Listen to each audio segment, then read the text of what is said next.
August 24 இன்று ஏகனாபுரத்துக்கு கிடைத்த விடுதலை நாள். ஏகனாபுரம் மற்றும் பரந்தூர் வட்டார விவசாய பெருங்குடி மக்களுக்கு கிடைத்த ஒரு சுதந்திர நாள். மீண்டும் ஒரு சுதந்திரத்தை நாங்கள் கிடைக்கப் பெற்றோம்.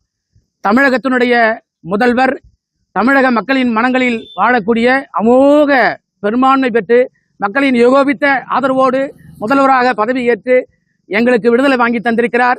ஏறக்குறைய 5 ஆண்டுகளாக, அதாவது நாட்களில் சொல்ல போனால் 1500 நாட்களாக போராடி கொண்டிருக்கின்ற பரந்தூர் பசுமை விமான திட்ட போராட்ட குழு இந்த பரந்தூர் திட்டத்தை தயவு செய்து நீங்கள் கைவிடுங்கள், இந்த திட்டத்தை மாற்று இடத்திற்கு நீங்கள் எங்கேயாவது கொண்டு செல்லுங்கள், மாற்று இடத்தை தேர்வு செய்து நீங்கள் மாற்றிக்கொள்ளுங்கள் என்று பல்வேறு வகையான போராட்டங்களை நாங்கள் நடத்தி கொண்டிருந்த வேளையில் இதற்கு முன்னால் இருந்த மாநில அரசு அதை கண்டுகொள்ளாமல் மக்களை எதேச்சகர அடிப்படையிலே எங்களை மிகவும் போராட்ட களத்திலே எங்களை மிகவும் துன்புறுத்தினார்கள். பல்வேறு வகையிலே பல்வேறு போராட்டங்களை நாங்கள் நடத்தினோம்.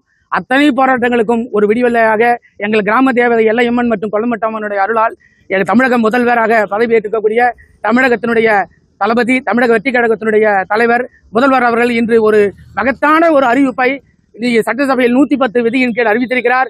இந்த பகுதி விவசாய பெருங்குடி மக்களையும் வாழ்வாதாரத்தையும் காப்பாற்றி கொடுத்திருக்கிறார். எங்கள் கண்ணீரை துடைத்திருக்கிறார். அவர் என்ன வாக்குறுதி கொடுத்தாரோ, பரந்தூர் பசுமை விமான திட்டத்தை நான் முதல்வராக தலைமையேற்றவுடன் இந்த திட்டத்தை கைவிடுவேன் என்று எப்படி போராட்ட குழுவை நேரில் வந்து சந்தித்து அவர் உறுதியளித்து சென்றாரோ, அந்த உறுதியிலேயே அவர் மிக வலிமையாக நின்று எந்த பிரச்சனைக்கும் அவர் ஆட்படாமல் இன்று அந்த அறிவிப்பை அறிவித்திருக்கிறார். பரந்தூர் பசுமை விமான திட்டம் கைவிடப்படுகிறது என்று.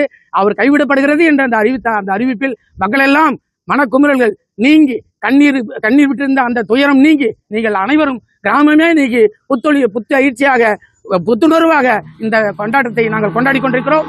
இதற்காக எங்களுக்காக இந்த போராட்ட களத்திலே, இந்த நேரத்திலே, இந்த போராட்ட களத்திலே எங்களுக்காக இந்த ஏகனாபுரம் கிராமத்திற்கு வந்த அத்தனை அரசியல் கட்சி தலைவர்களுக்கும் அமைப்புகளுக்கும், குறிப்பாக பூவுலக நண்பர்களுடைய தலைமை ஒருங்கிணைப்பாளர் சுந்தரராஜன் ஐயா அவர்களுக்கும் இந்த நேரத்தில் நன்றி சொல்லிக்கொண்டு, இந்த தளபதி அவர்கள் எங்கள் போராட்ட களத்திற்கு நேரில் வந்து வருகை தந்து போராட்ட குழுவை சந்தித்ததற்கும், இந்த அறிவிப்பை வெளியிட்டதற்கும் இந்த தமிழக வெற்றி கழகத்தினுடைய அனைத்து நிலை நிர்வாகிகளுக்கும் ஆலோசகர்களுக்கும் மனமார்ந்த நன்றியை இந்த நேரத்தில் மக்கள் சார்பாகவும் போராட்ட குழு சார்பாகவும் தெரிவித்துக் கொள்கிறோம். நன்றி, வணக்கம்.